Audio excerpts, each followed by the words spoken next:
Previous tutorial was CRUD operation using the SQL stored procedure, link available in the description box below. In this tutorial I'm going to show you how to check record if exists in SQL using C#. So first of all I'm going to adding a new form, Windows form name is check record exist. Okay, the form is added. Now design the form. In this form I will show you how to check record exist in SQL or not in using C#. So now add a text box control and button control. Okay, first of all connect with the SQL server. In that case, go to the Server Explorer, and this is the database and table student info tab. So connect with the SQL connection equal to new SQL connection. Put the connection string in the SQL connection. Right click on the database in the Server Explorer, copy the connection string and paste it in the SQL connection. Add namespace. Okay, the namespace using system.data.sql client is added. Displaying a little error.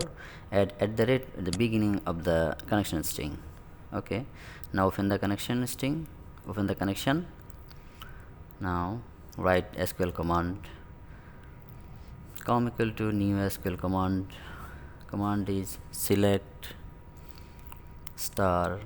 count star from student info tab. This is the table name. Here student ID equal to single quotation, double quotation, plus sign, then integer dot first text box 1 dot text. Okay, initialize the connection string con. Now add variable integer count equal to integer break then com dot execute scalar. Okay, if count greater than 0, I mean if record exists, then display the message in level 3.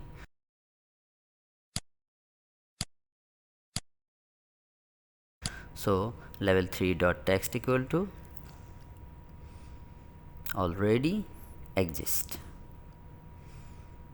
Okay, and if the record is not exist in the SQL, then it will display the message in the level 3.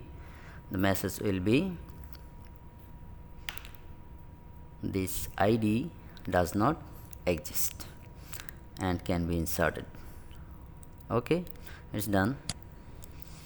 Now change the form name in the program.cs to start its in default. Start debugging. Yes, now let's check record is student ID 101. Oh, login failed for user SA. Let's check the connection string or put your SQL server password. Okay, it's done. Now close the connection, countdown close, debug. Yes, put the student ID in the text box 1. Yes, already exist. If yes, this ID does not exist and can be inserted. Thank you so much for watching. Don't forget to subscribe to my channel for more helpful content like this. See you in the next video.